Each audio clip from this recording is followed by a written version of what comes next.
Alicia Berenson appears to have a perfect life, successful career, loving husband Gabriel, and a beautiful home.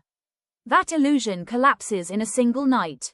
Gabriel returns home late. What exactly happens inside remains unclear at first, but the result is brutal.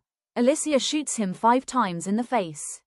There are no signs of struggle, no clear motive, no attempt to escape. Even more disturbing, after the murder, Alicia doesn't scream, cry, or explain. She simply stops speaking entirely. This silence becomes more unsettling than the crime itself. The case spreads rapidly across news outlets. Alicia transforms from a respected artist into a mysterious cultural obsession. Her silence fuels speculation. Was it a crime of passion? Mental breakdown? Something darker? Her final painting, Alcestis, gains attention.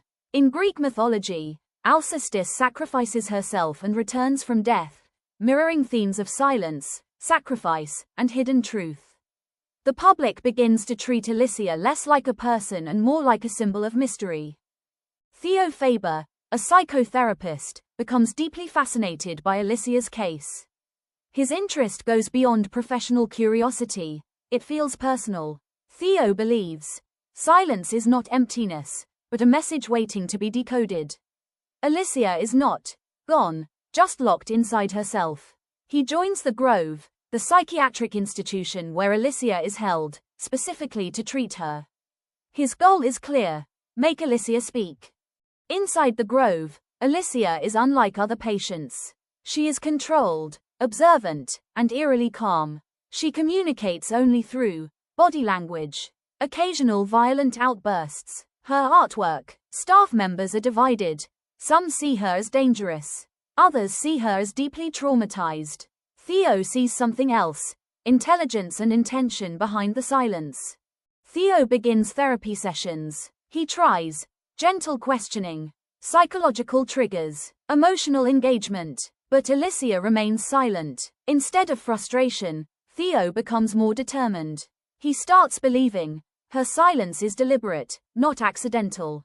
Breaking it will reveal something bigger than the murder. This shifts the story from crime investigation to psychological pursuit.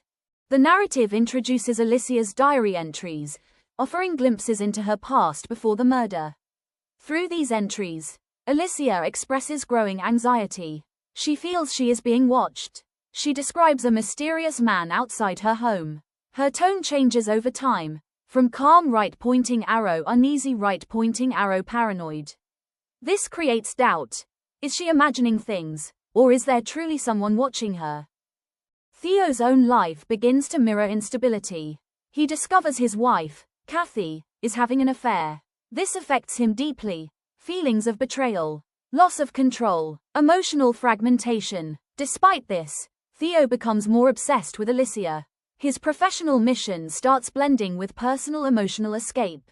This raises a subtle question: is Theo trying to help Alicia, or fix himself?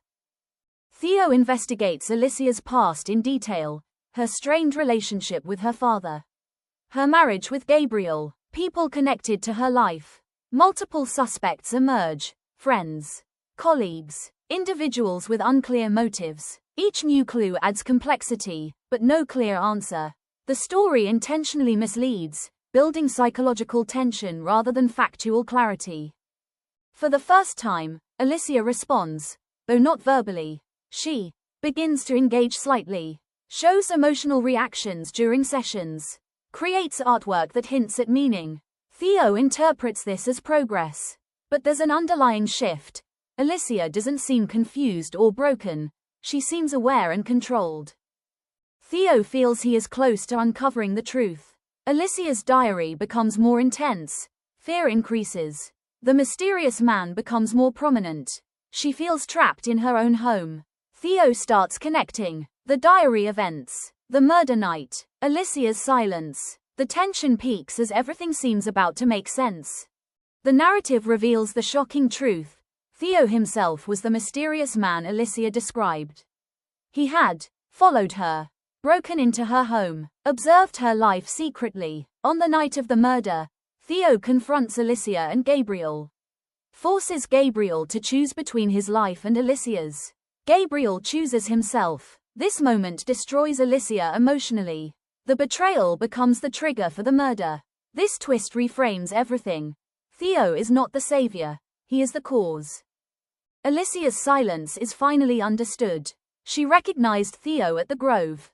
She knew who he was, what he did. Her silence becomes a form of resistance, a way to expose him without speaking. It is no longer weakness, it is control and strategy.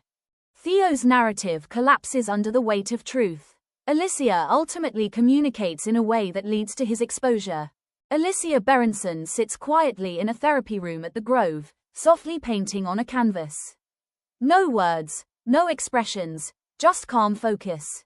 Her art becomes her only voice.